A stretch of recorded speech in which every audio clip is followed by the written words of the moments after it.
आज के program you ask for it में हम आपको खुशामदीद कहते हैं और उम्मीद करते हैं कि आप हमारे प्रोग्राम को बगौर देखेंगे भी और इस बात का इहाता भी करेंगे कि ये इस सीरीज़ का हमारा तीसरा प्रोग्राम है और हम ख़ास तौर पे इस चीज़ पर फोकस कर रहे हैं कि आपका कोई प्यारा, आपका कोई लव्ड वन जब एडिक्शन का शिकार हो जाता है, अल्कोहलिज्म का शिकार हो जाता है, तो क्या क्या क़यामतें हैं जो फैमिली पर गुजर जाती हैं और एक स्टिग्मा की वजह से एक खामोशी सी छाई रहती है और जो है लव्ड वंस को रिहैबिलिटेशन के लिए, बहाली के लिए जो है फैमिली लेके नहीं जाती और वो उनके काबू नहीं आता।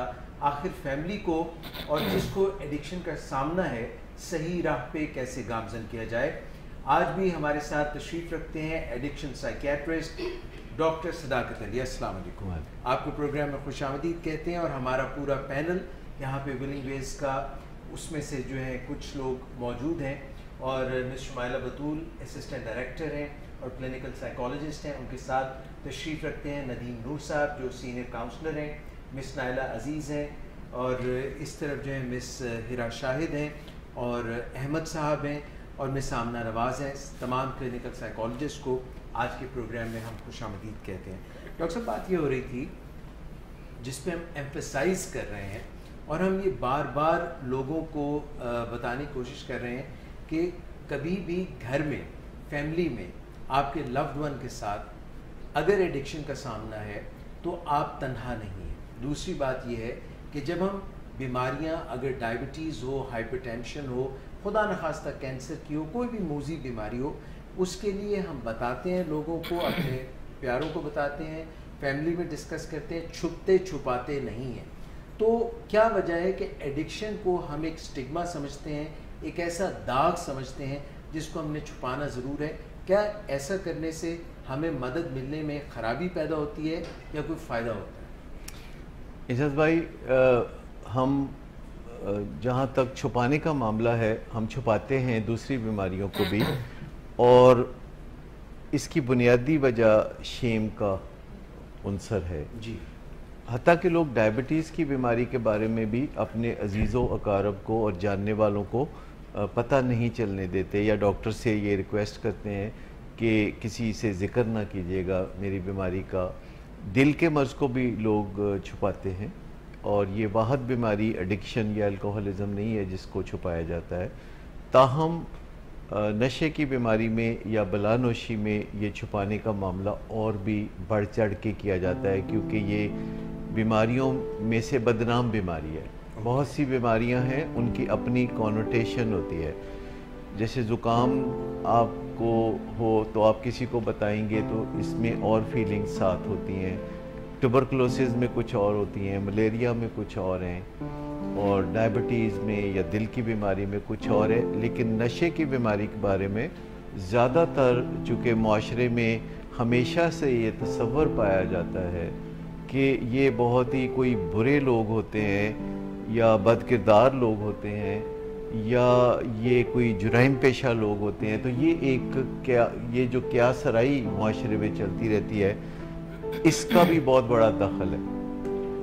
दर हकीकत नशे की बीमारी भी एक मुकम्मल बीमारी है क्योंकि ये एक जिस्मानी बीमारी है जैसे कि डायबिटीज़ एक जिस्मानी बीमारी है और ये उन लोगों को ज़ाहिर होती है जो नशा कर रहे होते हैं और उनका जिस्म में नशे का जो निज़ाम है जी वो तंदुरुस्त नहीं रहता। वो उनके जिस्म में कुछ ऐसे उनासर पैदा हो जाते हैं जो कि उनको महफूज रह के नशा करने की इजाज़त नहीं देते।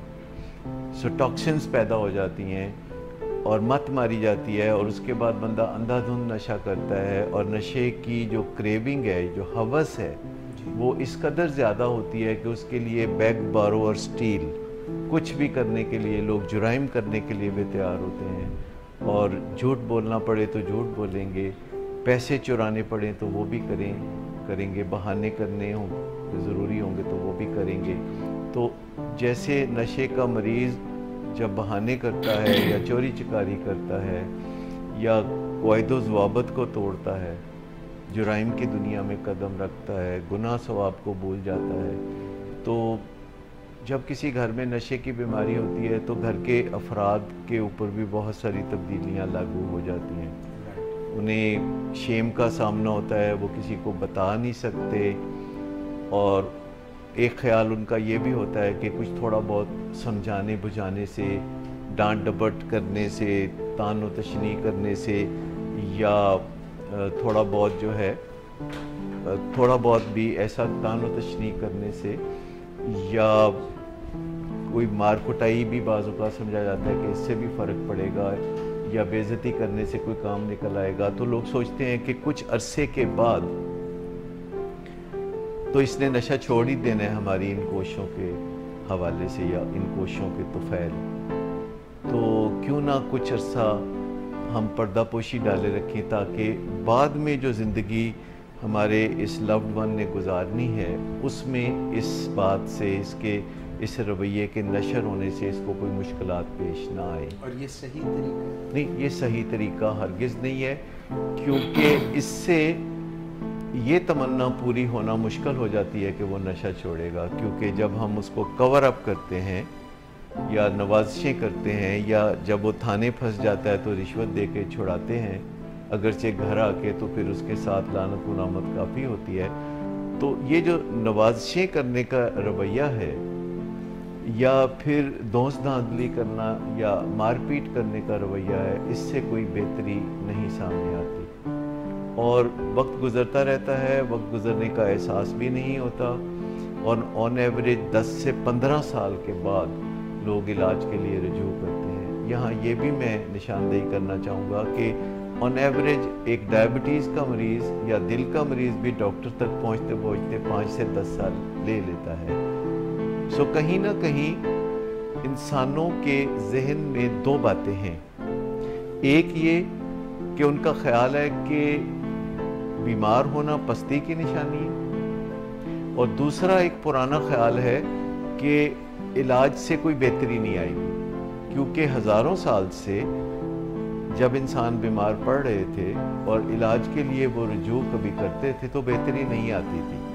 बेहतरी आने का सिलसिला पिछले कोई 100 साल के अंदर पैदा हुआ। जैसे दुनिया में तकनीकी महारत पिछले 100 साल में बहुत ज़्यादा आई है, इसी तरह इलाज का मामला भी पिछले 100 साल में बहुत बेहतर हुआ है, खुसूसन पिछले 50 साल में, या इससे भी ज़्यादा कहें तो पिछले 10 साल में बहुत बेहतरी आई है, जिसका मतलब ये है कि बेहतरी आने की रफ्तार भी तेज़ हो चुकी है। सो अभी लोगों को एतबार नहीं आया कि बीमारियों का इलाज मौजूद होता है, हत्ता कि कैंसर के बारे में अब भी लोग ये समझते हैं कि इसका कोई इलाज नहीं है और कैंसर का मतलब मौत है।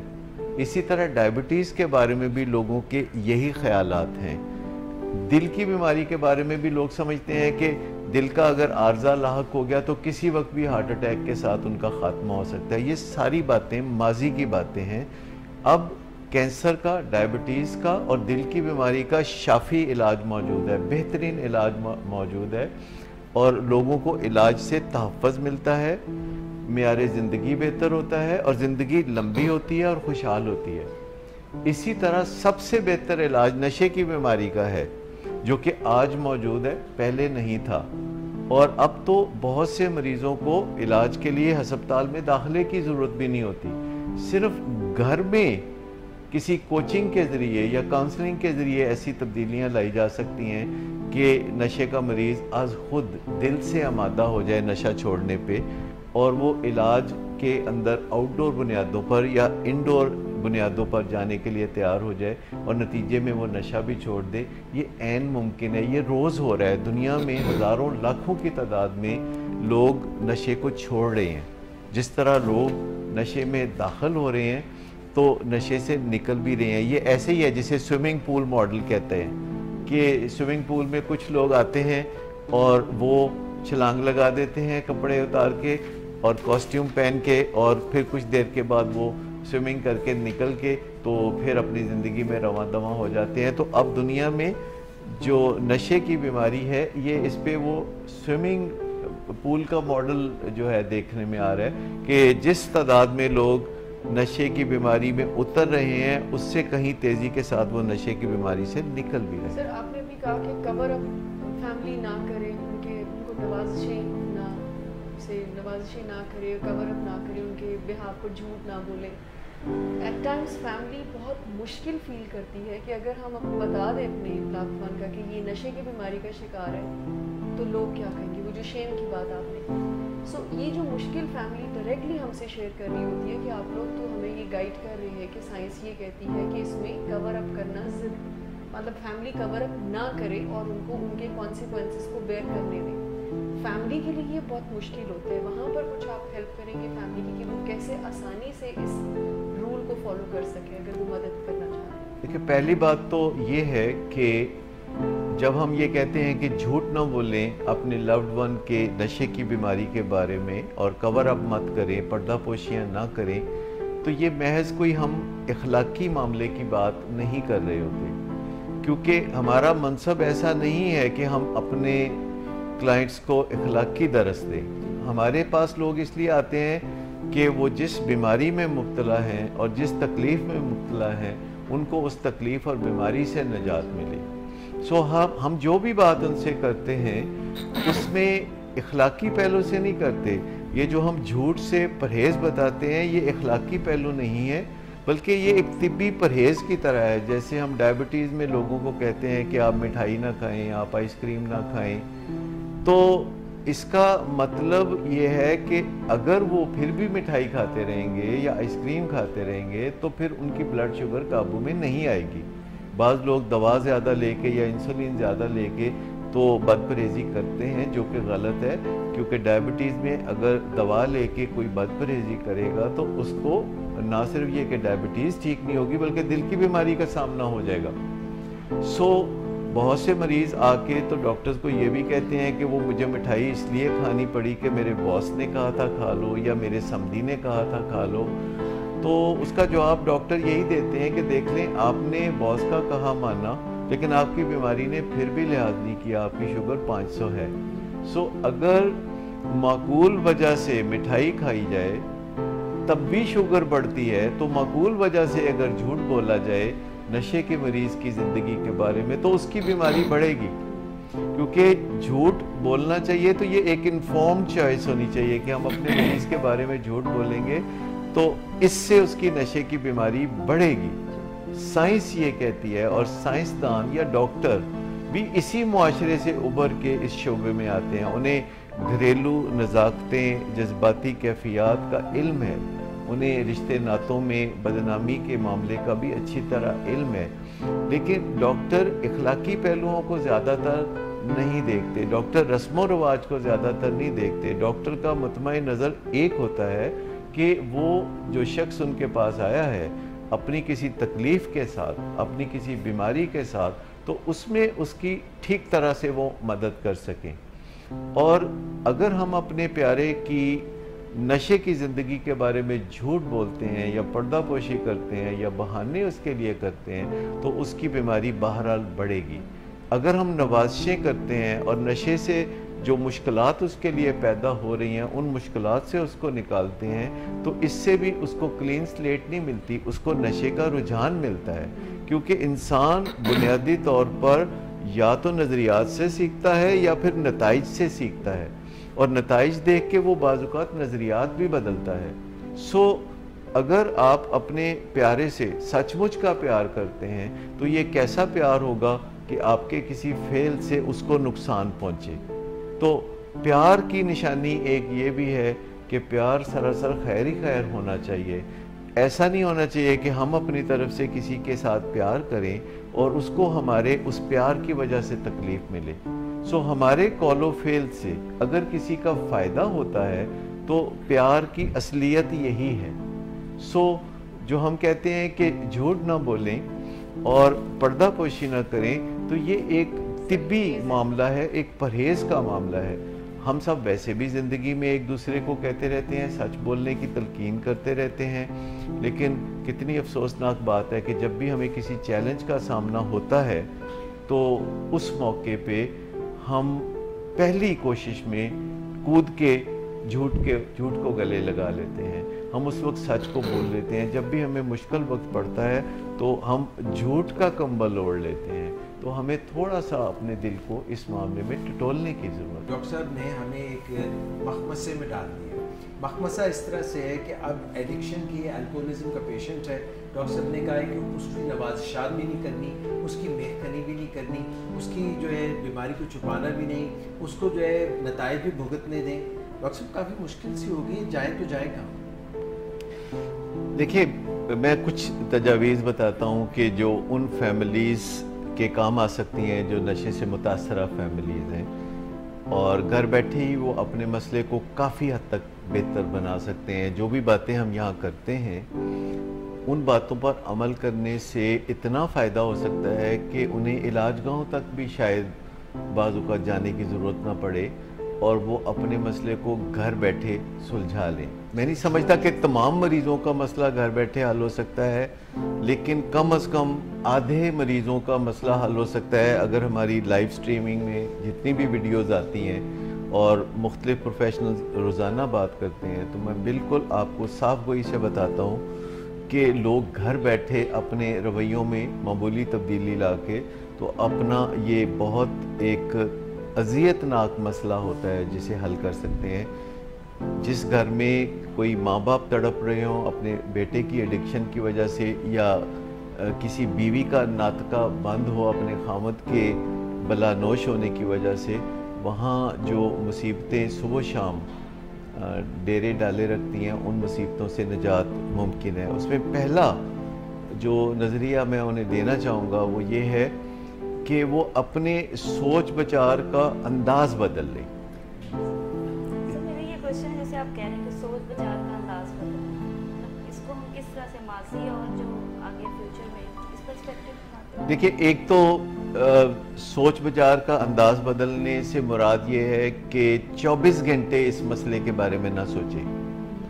रात को तमाम रात जाग कर वो करवटें बदलते हैं माँ बाप या बीवी के इस मसले को कैसे हल करें, और नींद पूरी नहीं करते, अपना आराम नहीं करते, खाने पीने का ध्यान नहीं रखते, और 24 घंटे इस एक मसले पर सड़ते कुड़ते रहते हैं। सोचने का ये अंदाज अगर बदलें तो उसका मतलब ये होगा कि वो अपने कुछ वक्त मुकर्रर कर लें इस मसले पर सोचने के लिए। वो वक्त 24 घंटे में 3 दफ़ा हो सकता है, 5 दफ़ा हो सकता है। हर नमाज के बाद बैठ के वो 15 मिनट इस मसले पे सोच विचार कर सकते हैं, या फिर सुबह दोपहर शाम खाना खाने के बाद, क्योंकि खाली कलेजे बटेरा नहीं लड़ता ज़्यादा अच्छा। तो बेहतर यह है कि जब भी हमें किसी मुश्किल का सामना हो तो खाली पेट उस पर गौर व फिक्र ना करें, बल्कि कुछ ना कुछ हम खा पी के तो फिर उसके बाद हम उस मसले पे गौर कर सकते हैं। तो सुबह दोपहर शाम खाने के बाद कोई आध घंटा इस मसले पे गौर कर सकते हैं, या फिर यूँ कर सकते हैं कि शाम 4 बजे से 6 बजे तक या 5 बजे से 7 बजे तक 2 घंटे मुसलसल इस मसले पे गौर व गौस करें और फिर बाकी टाइम अपनी नॉर्मल ज़िंदगी गुजारें। अच्छा, जब हम सोचते हैं तो एक हमारी अपनी सोच है और एक हमें फूड फॉर थॉट की भी ज़रूरत होती है। जैसे मैंने कहा कि खाली कलेजे ना सोचें, तो खाली दिमाग भी ना सोचें। कुछ आइडियाज़ हमारे पास जो है दिमाग की तरफ सफ़र कर रहे होने चाहिए। हम कुछ ऐसी चीज़ें जान रहे हों जिससे कि सोचने में मदद मिले, जैसे गूगल पे जाके तो अपने मसले को सादा लफ्ज़ों में लिखना, और फिर जो लिंक्स आते हैं उनमें से कुछ लिंक्स को जो ऑथेंटिक नज़र आए, जो यूनिवर्सिटी से ताल्लुक़ रखते हैं या जो मेयारी वेबसाइट्स हैं या गवर्नमेंट की वेबसाइट्स हैं, उनका मुतालिया करें, या WHO की रिकमेंडेशंस को फॉलो करें। तो एक हम खुद सोचें, डिसिप्लिन होके, स्ट्रक्चर्ड होके, मखसूस औकात में, तयशुदा औकात में। जब हम तयशुदा औकात में सोचना शुरू करते हैं तो बाकी औकात में हमारा दिमाग फिर हमें तंग नहीं करता, क्योंकि जब हम उसकी ज़रूरत को अटेंड करते हैं तो वो हमें तंग करना छोड़ देता है।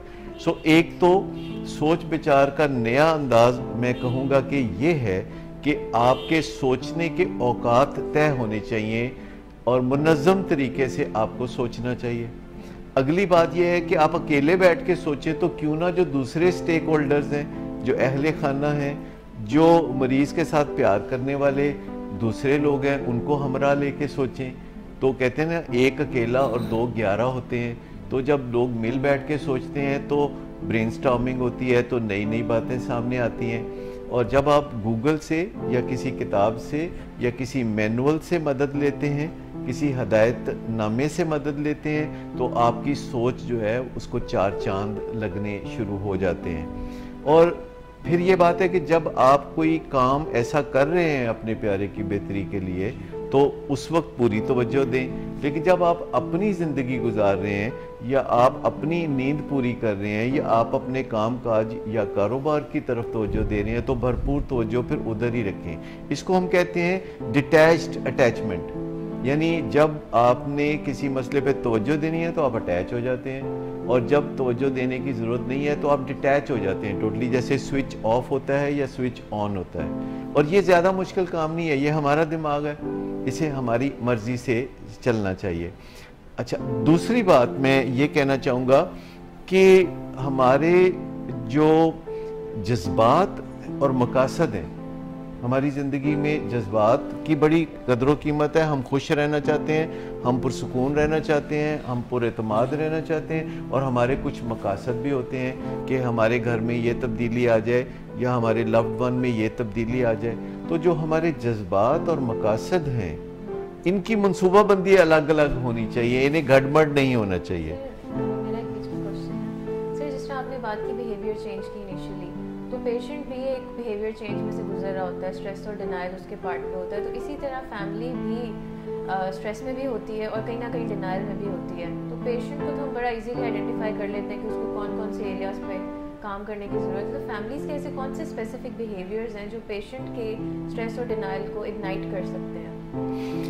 देखिए, ये जो मैंने जज्बात और मकासद की मनसूबाबंदी अलग अलग करने की बात की है, तो उसमें होता यह है कि जो अचानक जो अहले खाना तप जाते हैं, फैमिली मेम्बर तंग आके तप जाते हैं, जब मरीज़ बार बार वादे करता है और तोड़ता है और इरादे ज़ाहिर करता है और फिर भूल जाता है, तो गुस्सा तो आता है।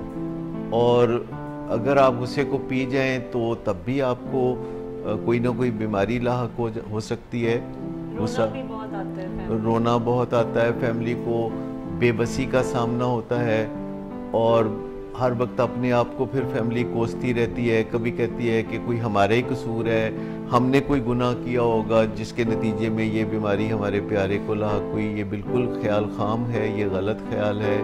नशे की बीमारी मुआशरे में बहुत आम है और वहीं से ये हमारे प्यारों को लगती है, और लोग एक दूसरे को मशवरे दे रहे होते हैं नशा करने की, और जो लोग नशा करते हैं फिर उनमें से कुछ को नशे की बीमारी हो जाती है। वो जो हम कह रहे हैं कि अहले खाना क्या करें और क्या ना करें, तो पहली बात तो ये है कि गुस्सा जो है उसको लफ्ज़ों के ज़रिए दूसरे तक पहुंचा दें। यानी अगर आपको बुरा लग रहा है तो आप अपने लव्ड वन को कह सकते हैं कि आपकी ये हरकत हमें बहुत बुरी लगती है, इससे हमें बड़ी तकलीफ़ होती है, हमें बड़ी कोफ्त होती है, ये आप अपने जज्बात बता रहे हैं। और फिर साथ ही साथ आप एक्सपेक्टेशन भी बता दें कि आप क्या एक्सपेक्ट करते हैं। ज़्यादातर अहले खाना दो बातें अपने मरीज़ को कह रहे होते हैं। एक बात ये कि तुम नशा छोड़ दो, और फिर ये बात छोड़ के तो इस तरफ आ जाते हैं कि तुम नशा कम कर दो। तो कभी वो नशा कम करने की बात करते हैं, कभी वो नशा छोड़ने की बात करते हैं। ये दोनों काम मरीज़ अपने तौर पर ट्राई कर चुका होता है, और इन दोनों कामों में वो नाकाम हो चुका होता है, क्योंकि वो नशे के सामने जो बेबसी है वो उसके अंदर जा चुका है। उसका बस नहीं चलता कि वो नशे को छोड़े, उसका बस नहीं चलता कि वो नशे को कम करे। इसी को नशे की बीमारी कहते हैं।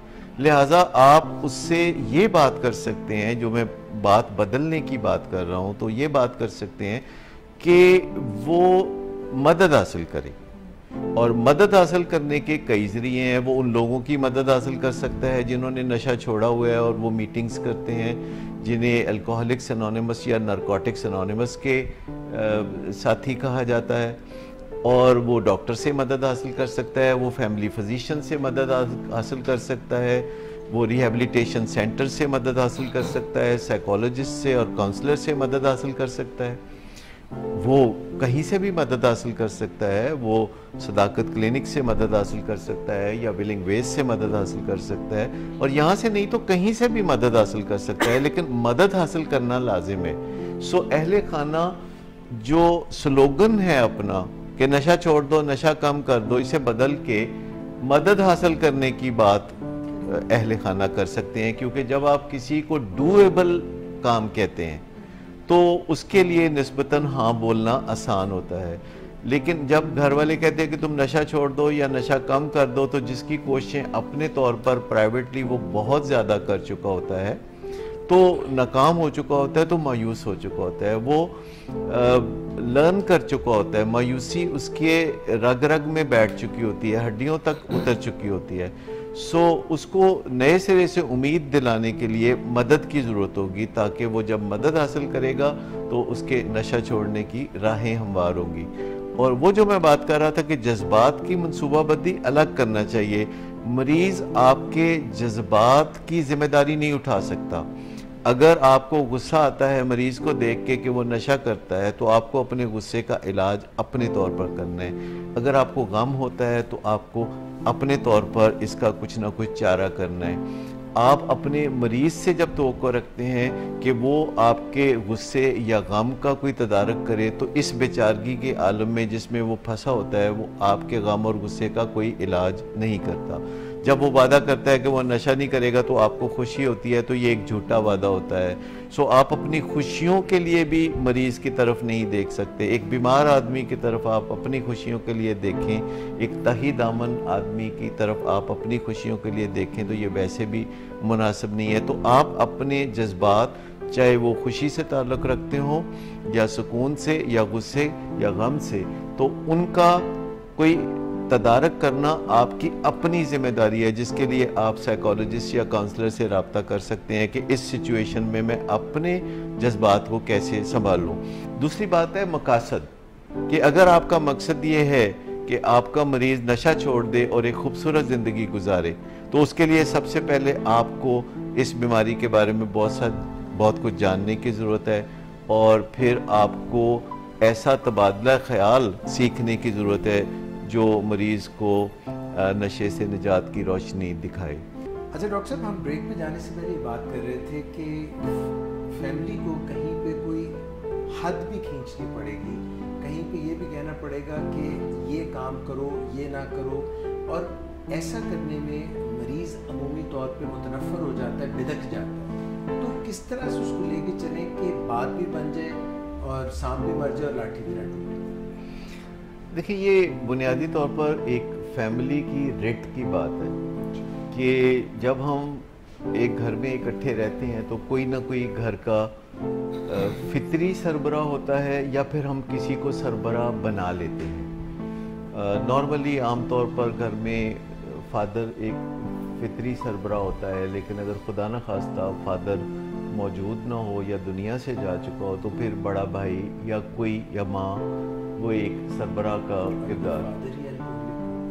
अगर फादर अल्कोहलिक हो तो सरबराह का किरदार जो है बाय डिफ़ॉल्ट फादर नहीं कर सकता, वो खुद अल्कोहलिक है। तो फिर घर के तमाम अफराद मिल के वो क़ुव्वत हासिल करते हैं रहनुमाई की, और अगर खामद बला नोश हो तो बाज़-औक़ात बीवी अकेली ये फरीज़ा अंजाम देती है, और बीवियाँ बहुत अच्छे तरीके से मैंने देखा है कि अपने खामद की ज़िंदगी बचा सकती हैं, क्योंकि वो मोहब्बत के ज़रिए आगे बढ़ती हैं, और साथ अगर इल्म भी हासिल करें तो अपने बच्चों के मुस्तक़बिल की खातिर वो बड़ी से बड़ी जिद्दोजहद में हिस्सा लेती हैं। और मैंने बेपनाह कामयाबियाँ देखी हैं इस हवाले से कि बज़ाहिर कमज़ोर नज़र आने वाली बीवी ने ये मार का अंजाम दिया कि अपने खामद को नशे की बीमारी से निजात दिलाई।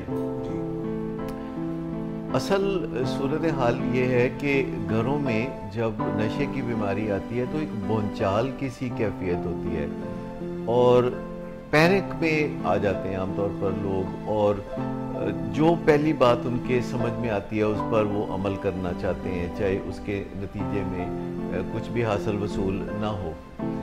रिट जो है, जो सरबराह हो या फैमिली एज ए होल हो, तो उसकी रिट जो है वो मरीज़ पर इस्टेब्लिश करना सबसे पहले ज़रूरी है कि फैमिली हावी हो। जी। अब नेचुरली अगर कोई खामद है या घर का सरबराह है जो कि नशे की बीमारी में मुब्तला है, तो वो अपना ये बुनियादी हक जो है घर में लीडरशिप का हक या सरबराह होने का हक खो देता है। जैसे कहते हैं ना, मफरूर जो है उसका कोई हक नहीं होता, अदालतें मफरूर का कोई हक नहीं मानती। सबसे पहले कोई अदालत के सामने सरेंडर करता है तो फिर वो अपने किसी इंसानी हक की बात करता है। इसी तरह जब घर में एक सरबराह ही नशे की बीमारी में मुब्तला हो जाता है, जिसमें नशा शुरू करना उसकी बुनियादी गलती थी और बाद में मदद हासिल करना ना एक और बड़ी गलती थी, तो कहते हैं ना, जब तक हमारे अपने हाथ साफ ना हो हम लीडरशिप के लिए आगे नहीं बढ़ सकते।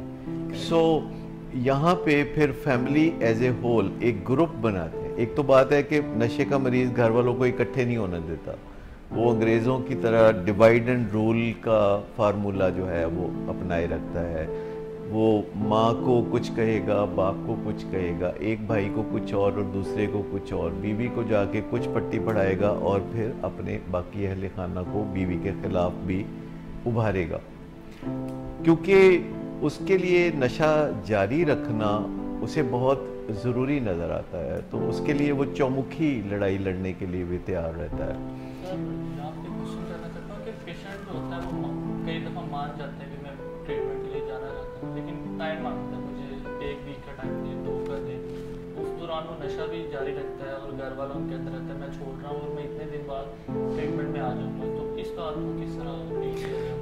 मैं जो बात कर रहा था उसी को करते करते मैं आपके सवाल को भी कवर करना चाहूँगा कि जब कोई नशे का मरीज़ बन जाता है तो जो रिट है उसके हाथ से निकल जाती है, जो मर्ज़ी है उसके हाथ से निकल जाती है, क्योंकि जिसकी मर्ज़ी नशे के सामने नहीं चलती उसकी मर्ज़ी फिर घर वालों के सामने भी नहीं चलनी चाहिए। जो समझता है कि मैं नशे के सामने बेबस हूँ और मैं नशा करने पे मजबूर हूँ, मैं नशे के बगैर नहीं रह सकता, तो फिर ऐसा बंदा है जिसकी मर्ज़ी घर वालों पर नहीं चलनी चाहिए, घर वालों की मर्ज़ी उसके ऊपर चलनी चाहिए। जब कोई कहता है कि मैं अगले हफ्ते या अगले महीने नशा छोड़ दूंगा और वो टाइम गेन करना चाहता है और वो अपने आप से दूर करना चाहता है घर वालों को, उनका ध्यान किसी और तरफ लगाना चाहता है और वो जो एक बला बिल्कुल उसको सर पे चढ़ती हुई लगती है वो उसको हटाना चाहता है, चाहे बदतमीज़ी करके हटाना पड़े, चाहे मिन्नत समाजत करके हटाना पड़े। तो जिस तरह नशे का मरीज़ इस बात को यकीनी बनाता है कि वो हर सूरत में नशा कर गुजरेगा आज और अभी, इसी तरह अहले खाना भी इस बात को यकीनी बना सकते हैं कि उनका प्यारा नशे की बीमारी से निकले, हर सूरत लम्हा ब लम्हा थोड़ा थोड़ा करके वो बेहतरी की तरफ जाए।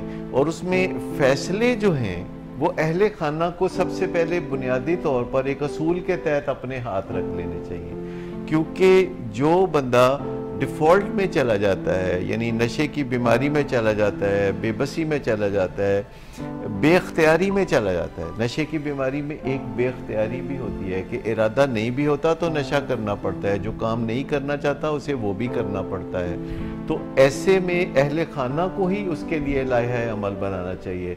जब नशे के मरीज़ का दिमाग नशे की बीमारी ने अगवा कर लिया होता है, यानी यरगमाल बना लिया होता है, तो ऐसे दिमाग से जो सलाह निकलेगी आखिरकार वो नशे के इस्तेमाल की तरफ लेके जाएगी। लिहाजा अहले खाना को ये बहानेबाजी यकसर तस्लीम करने से इनकार कर देना चाहिए और नशे की बीमारी में मदद पहुँचाने का पहला जो नज़रिया है वो ये है कि आप नशे के मरीज़ को लीडरशिप फराहम करेंगे, आप उसके फॉलोअर नहीं बनेंगे, आप उसके पीछे नहीं चलेंगे, आप उसे अपने पीछे चलाएंगे, क्योंकि वो आपको अपने पीछे चलाने का हक खो चुका है।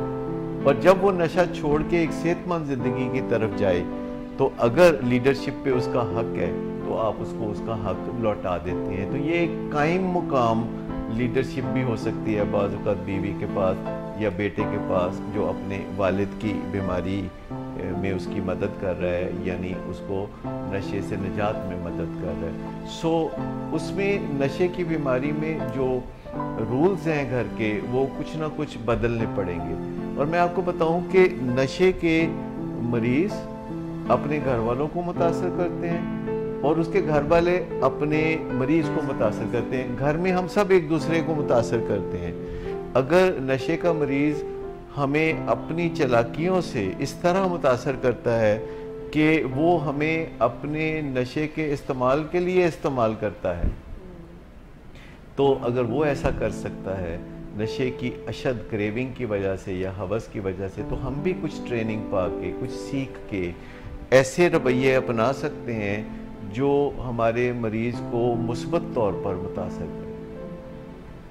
सर मैं ये पूछना चाह रही थी कि आपने बात की कि घर वालों की एक रेट इस्टेब्लिश हो जाती है और उसके बाद मरीज़ बेहतरी की तरफ आता है, तो कहीं ना कहीं इस ट्रांजिशनल पीरियड के अंदर हाउ डिफ़िकल्ट इट इज़ कि क्या तावन घर वालों का हो सकता है कि वो अपनी रेट इस्टेब्लिश कर सकते हैं?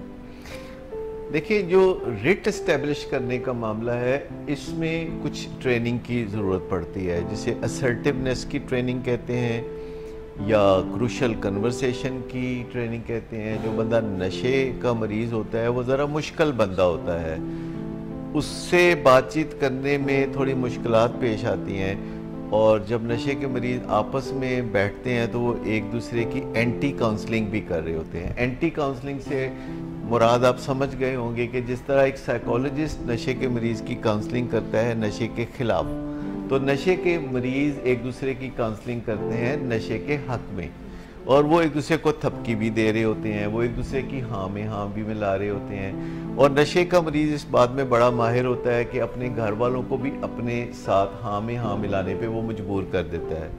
वो पहले कोई ना कोई ऐसी बात करता है जो घर वालों को अच्छी लगती है, और जैसे आपने देखा है कि कोई स्कूल कॉलेज या यूनिवर्सिटी में एक लड़का आता है दूसरे को कहता है आज तो हीरो ही लग रहे हो, और उसके बाद कहता है चाय तो पिलाओ ज़रा।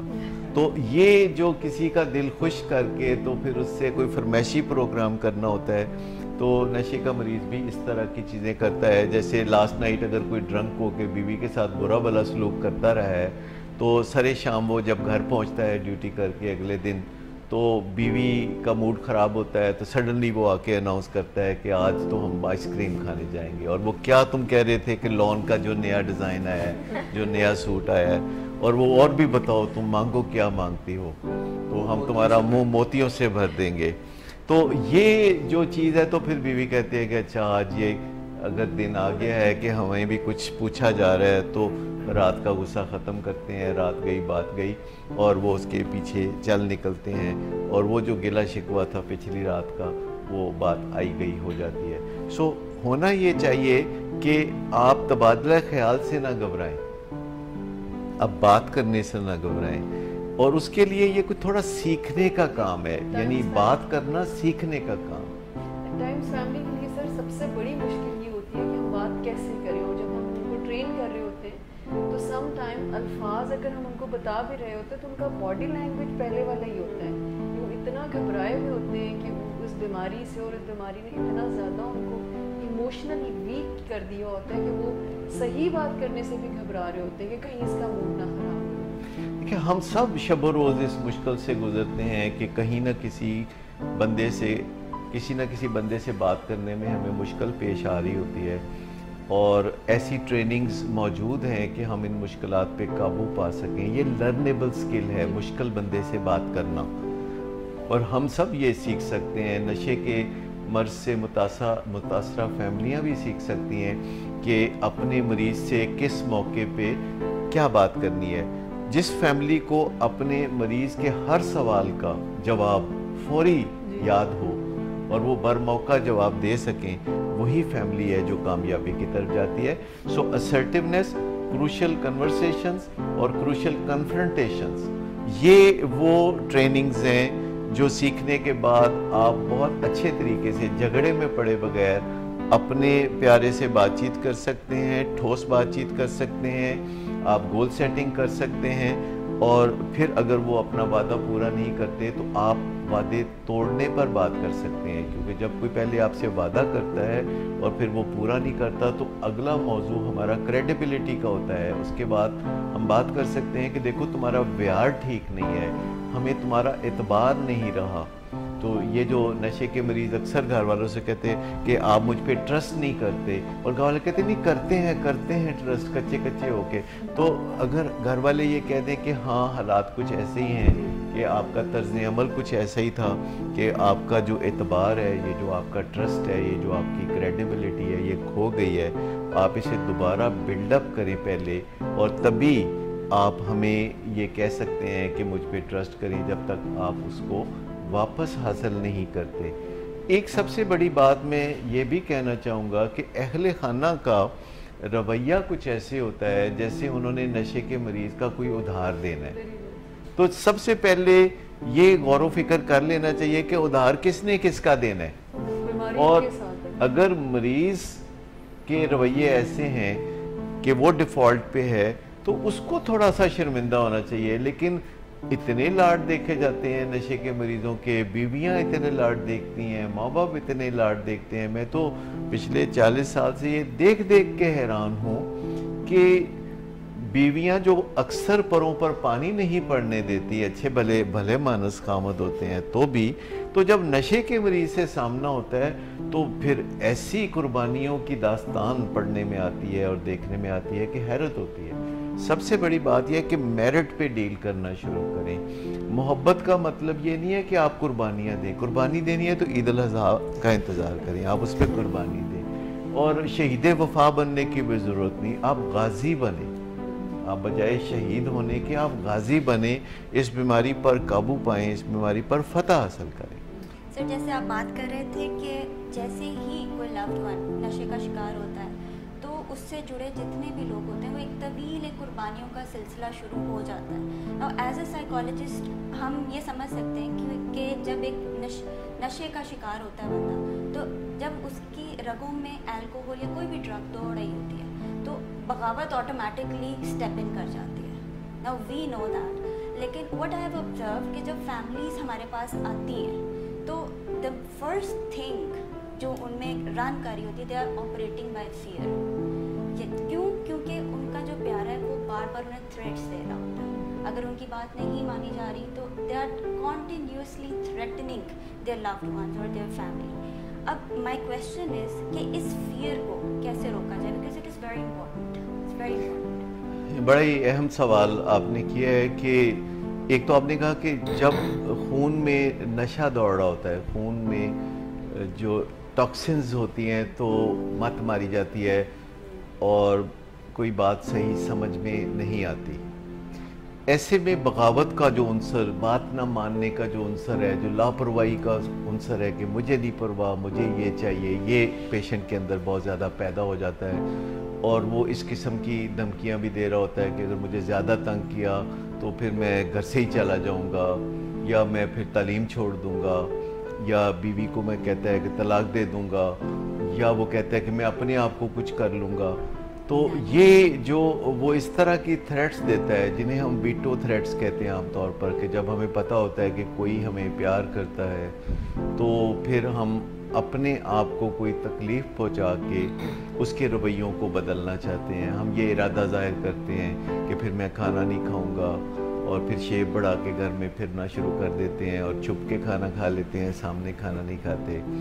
तो ये जो थ्रेट्स हैं ये घर वालों के हाथ बांध देती हैं, क्योंकि उन्हें लगता है कि ये जो हम इसे कहते हैं कि रात जल्दी आओ, और ये कहते हैं कि अच्छा मुझे ज़्यादा तंग करोगे तो मैं फिर आऊँगा ही नहीं। तो इन चीज़ों को समझने की ज़रूरत है, क्योंकि जिन चीज़ों में थोड़ी मिस्ट्री होती है, थोड़े कोई राज होते हैं, हमें पता नहीं होता। जैसे कोई शख्स अगर ये कह रहा है कि मैं फिर अपने आप को कुछ कर लूँगा, तो ये है तो बिल्कुल अनहेल्दी बिहेवियर। और ये जो सुइसाइडल टेंडेंसीज होती हैं ये भी शदीद डिप्रेशन की निशानदही करती हैं। और नशे का मरीज़ बुनियादी तौर पर मूड और मिजाज के मसाइल से उलझ रहा होता है, उसकी ज़िंदगी में बदमज़गियाँ बहुत होती हैं, और आहिस्ता आहिस्ता ये सूरत हाल होती है कि उसको अपने मूड को न्यूट्रल करने के लिए, सिर्फ नॉर्मल करने के लिए भी बहुत सा नशा करना पड़ता है।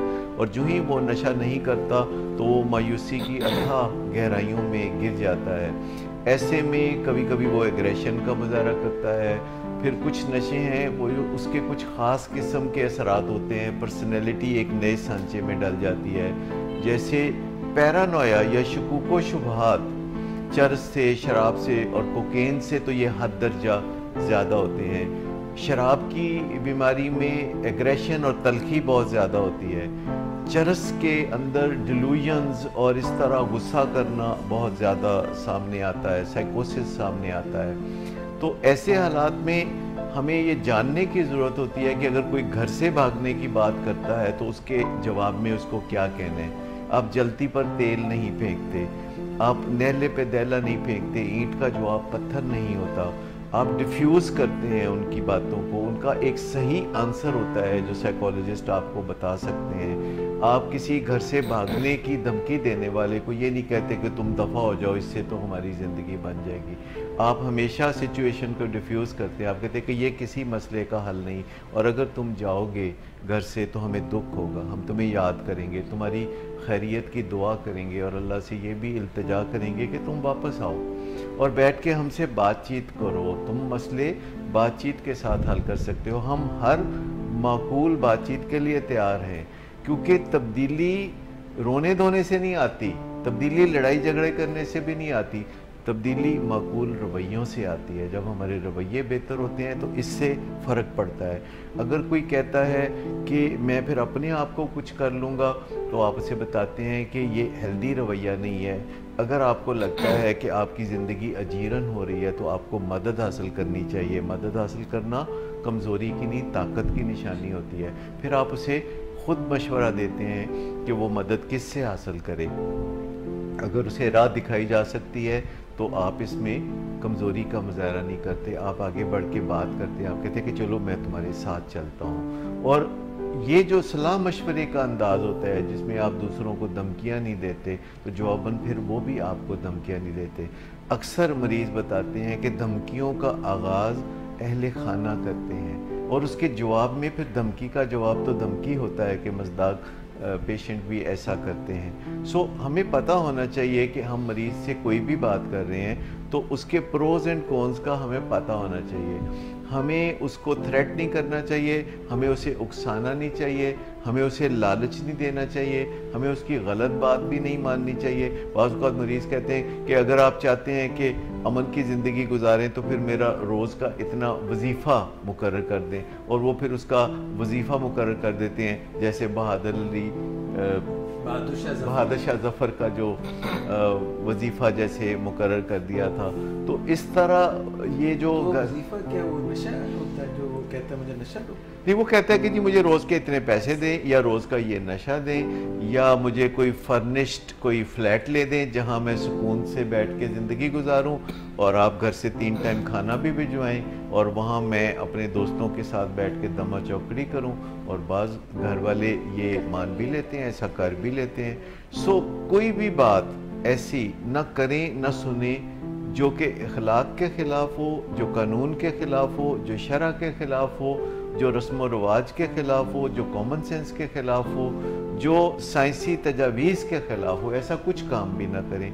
सीधा सीधा चलें और क्विक फिक्स या जुगाड़ के पीछे ना जाएं कि आज के अमन की खातिर इसको पैसे दे दें, आज घर में मेहमान आ रहे हैं तो इसको हम किसी न किसी तरीके से नशे को फैसिलिटेट कर दें।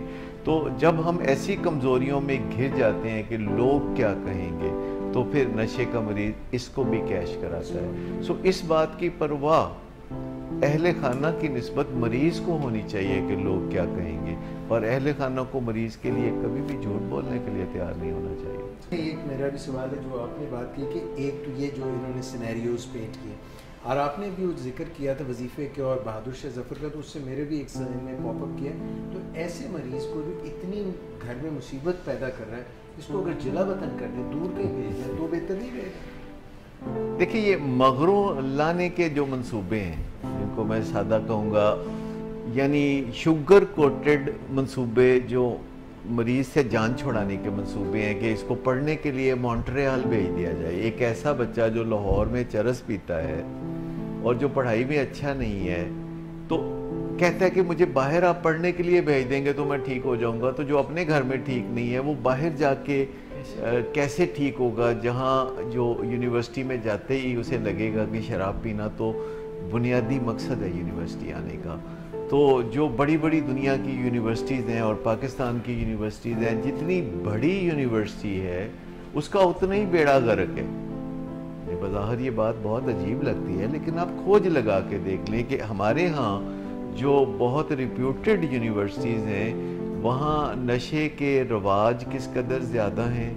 वहाँ शराब को बिल्कुल शीरे मादर की तरह समझा जाता है, मतलब है ये तो कोई इसमें कदगन ही नहीं है, तो पढ़ने के लिए बाहर भेज दें या कोई कारोबार करा दें और ये कहा जाता है कि बस जो कुछ हमने तुम्हें देना था ये दे रहे हैं और तुम जाके इसका कोई कारोबार कर लो, और वो कारोबार करने की बजाय वो पैसा नशे में और अलल्ले तल्ले में उड़ा देता है और फिर छोटी बकरी जैसा मुंह बना के घर वापस आ जाता है और घर वाले फिर सीने से लगा लेते हैं।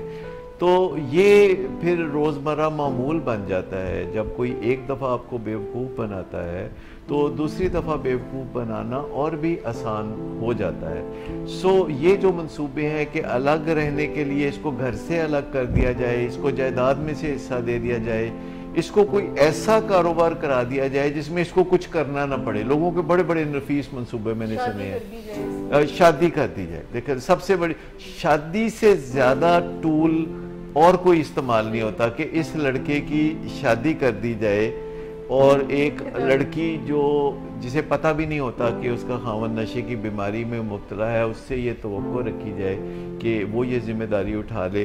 और उसके बाद सास बड़े शौक़ से ये बात बार बार दोहराती है कि ये तो इसकी बीवी की वजह से ही ये इसके साथ इसका सत्यानाश है। हालांकि सत्यानाश उसका पहले होता है, बीवी आने के बाद सवा सत्यानाश हो जाता है। सो ये शादी होना नशे की बीमारी का इलाज नहीं, ये किसी बीमारी का इलाज नहीं है। शादी एक जिम्मेदारी है और वो जिम्मेदारी चाहे शादी की हो, चाहे कारोबार की हो, चाहे तालीम की हो, ये सिर्फ उस शख्स पे डाली जा सकती है जो मूड और मिजाज के हवाले से खुद कफील है। यानी जिसे अपने मूड को संवारने के लिए सिगरेट पीना पड़ता है या चरस पीनी पड़ती है या शराब का सहारा लेना पड़ता है, उसके ऊपर कोई जिम्मेदारी नहीं डाली जा सकती। पहली जिम्मेदारी यही डाली जा सकती है कि वो पहले नशे से निजात हासिल करे, फिर किसी जिम्मेदारी की बात होगी। बीमारों पर जिम्मेदारियां नहीं डाली जाती, बीमारों का इलाज किया जाता है। सर उसमें ये भी कई दफ़ा कहते हैं कि इसकी शादी करवा दे तो बीवी खुद ही छुड़वा देगी, और बीवी पर प्रेशर होता है कि इसको क्या करो कि स्मोकिंग ना जिम्मेदारी। मज़े की बात है कि बहुत लड़कियां ऐसा सोचती भी हैं कि उनकी मोहब्बत में कुछ ऐसी ताकत है, ऐसी एनर्जी है उनकी मोहब्बत में कि उनका खामद जो है बिल्कुल नेक फरिश्ता इंसान बन जाएगा। ऐसी ज़ोरदार मोहब्बत रखने वाली लड़कियों को चाहिए कि नेशनल ग्रिड जो है ना बिजली का, उसमें कुछ एनर्जी डालें ताकि कुछ लोड शेडिंग में कमी हो। की तरफ अट्रैक्ट हो जाती है ज़्यादा। हाँ, ये जो है बड़ा रोना धोना बन जाता है जब आपकी तवक्को कुछ होती है और होता कुछ और है। तो इन्फॉर्म्ड चॉइसेस के तहत पहले समझ लेना चाहिए कि नशे से बहाली किस किस्म का काम है, किस किस्म का मंसूबा है। मैं ये नहीं कहना चाह रहा कि ये बहुत मुश्किल मंसूबा है, ये मैं कहना चाह रहा हूँ कि ये बहुत आसान मंसूबा है अगर आप अब्दी सच्चाइयों को गले लगा लें। अब्दी सच्चाइयाँ ये है कि झूठ नहीं बोलना चाहिए। अब्दी सच्चाई ये है कि जिसकी जिम्मेदारी हो उसके सर डालनी चाहिए। अब्दी सच्चाई ये है कि आपको मेरिट पे डील करना चाहिए। अहले खाना का हक मेरिट जैसे खूबसूरत तोहफे पर और भी ज़्यादा है। सो जहाँ आप कायदे कानून पे चलने लगते हैं, जहाँ आप अखलाकियात का भी ख्याल रखते हैं और शरअ का भी ख्याल रखते हैं और कवानीन का ख्याल रखते हैं, मुआशरती रस्म और रिवाज का ख्याल रखते हैं, कामयाबी आपके कदम चूमने लगती है। सर आपने जिक्र किया कि फैमिली एक ख़ास तरीके से चले तो पेशेंट को टैकल कर सकती है। समटाइम फैमिली के लिए बड़ा डिफ़िकल्ट हो जाता है, उन्हें ताउन की मदद ज़रूरत पड़ती है। ताउन के रेफरेंस में भी आपने बातचीत की, तो थोड़ा सा बता दीजिए कैसे ताउन हासिल किया जाए और मज़ीद कैसे फैमिली अपने आप को स्ट्रॉन्ग कर सकती है। देखिए, पहले तो जो हम मुसलसल एक बात कर रहे हैं वो आइसोलेशन से बचने की है, क्योंकि जब हम इस बात को एक राज बना लेते हैं तो ये एक जहरीला राज बन जाता है। और जब हम राज बना लेते हैं तो हम लोगों से तावन भी नहीं ले सकते। अगर हम लोगों से तावन लेना चाहते हैं तो पेट पे से कपड़ा उठाना पड़ेगा, लबकुशाई करनी पड़ेगी, फिर आपको सारे अहले खाना के साथ मिल के बात करनी पड़ेगी और एक पेज पे इकट्ठे होना पड़ेगा। फिर हर एक के रिश्तेदार होते हैं, हर एक के चचा ताया मामू खाला फूफो होते हैं, तो इन लोगों का साथ भी तावन हासिल करना चाहिए। किसी मरीज़ के लिए बहुत मुश्किल हो जाता है जब 5-7 लोग या एक्सटेंडेड फैमिली जो 20-25 अफराद पे मबनी होती है उसके साथ बहुत इज़्ज़त से और प्यार से बात करे और तकाजा करे एक सच्ची बात का, तो इनकार करना मुश्किल हो जाता है। अब देखते हैं लोग मस्जिद का चंदा इकट्ठा करने के लिए जाते हैं मार्केटों में, तो अकेले नहीं जाते, वो 4-5 लोग मिल के जाते हैं, खूबसूरत वेस्टकोट पहन के जाते हैं, उसके बाद उस मार्केट के 1-2 लोगों को साथ लेते हैं, फिर वो जिस दुकान पे भी जाते हैं उन्हें खूब चंदा मिलता है। सो इंसानों के साथ जब हम बात करते हैं तो अददी ताकत बहुत मैटर करती है। सो एक तो यह है कि जिससे भी मदद मिल सकती है, अगर हमारे प्यारे को नशे की बीमारी है या डायबिटीज़ की बीमारी है या कैंसर की बीमारी है, तो हमें ज़हनी तौर पर हर मदद के लिए तैयार रहना चाहिए। हमें ऐसे मौक़ों पे मदद मांगने से परहेज़ नहीं करना चाहिए। अब देखिए एक नशे का मरीज़ कैसे नशा कर लेता है, ना उसके पास कोई रोज़गार होता है, ना उसके पास कोई सरमाया होता है, पुलिस उसको रोक रही होती है, मुआशरा उसे बुरा भला कह रहा होता है और कोई उसके साथ तावन बज़ाहिर करते हुए आमादा नज़र नहीं आता, लेकिन वो हर उस शख्स तक पहुंचता है जो उसके साथ तावन करेगा, हर उस शख्स तक पहुंचता है जो उसको उधार देगा। वो पुलिस के साथ भी बातचीत करने का उसको पूरी महारत होती है कि अगर पुलिस से सामना हो तो वो पुलिस को भी चकमा दे जाता है। मैंने तो लोगों को अपनी इन गुनाहगार आंखों के सामने पुलिस से पैसे लेते देखा है।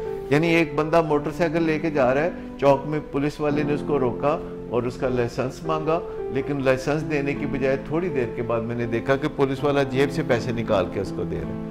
और बाद में मैंने उससे पुलिस वाले से पूछा कि ये तुमने पैसे इसको, ये मेरी आंखों ने क्या देखा है, तुमने इसको पैसे किस सिलसिले में दिए? कहता है वो मुझे कह रहा था कि तुमने मुझे जो रोका है इससे मेरा टाइम ज़ाया हुआ है, मैं अभी यहाँ फुड़क के मर जाऊँगा, मुझे फ़ौरन पैसे दो ताकि जाके मैं नशा करूँ, वरना मेरी मौत के ज़िम्मेदार तुम होगे। कहते मैंने इसलिए उसको पैसे दे दिए। इससे आप अंदाज़ा करें कि कितनी महारत से बात करते हैं। तो जब आपका सामना एक ऐसे मरीज से है जो नशे के लिए किसी का भी तावन हासिल कर सकता है, मुलाजमों से उधार ले लेते हैं, जादूगर से इसी वजह से कहा जाता है। हाँ, जादूगर होते हैं इस मामले में। तो अहले खाना को भी बात करना सीखना होगा, अहले खाना को भी मदद मांगना सीखना होगा। और जब हम मदद मांगने के लिए तैयार हो जाते हैं तो आप देखें कि मदद देने वाले खुद ब खुद चारों तरफ से उमड़ कर आते हैं। वो कहते हैं ना, when the student is ready the teacher will appear. इसी तरह जब आप मदद मांगने के लिए तैयार हो जाएंगे तो मदद देने वाले आ जाएंगे। आप मदद ले सकते हैं डॉक्टर से, आप मदद ले सकते हैं साइकोलॉजिस्ट से, आप मदद ले सकते हैं दानिश्वरों से, आप मदद ले सकते हैं मुदब्बरों से, आप मदद ले सकते हैं हमसायों से।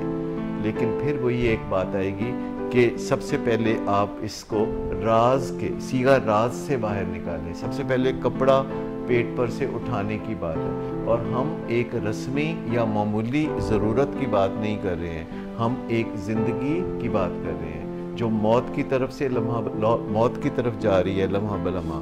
और जब हम किसी की ज़िंदगी या मौत के मामले के साथ डील कर रहे होते हैं तो हमें संजीदगी का मुजाहरा करने की ज़रूरत होती है।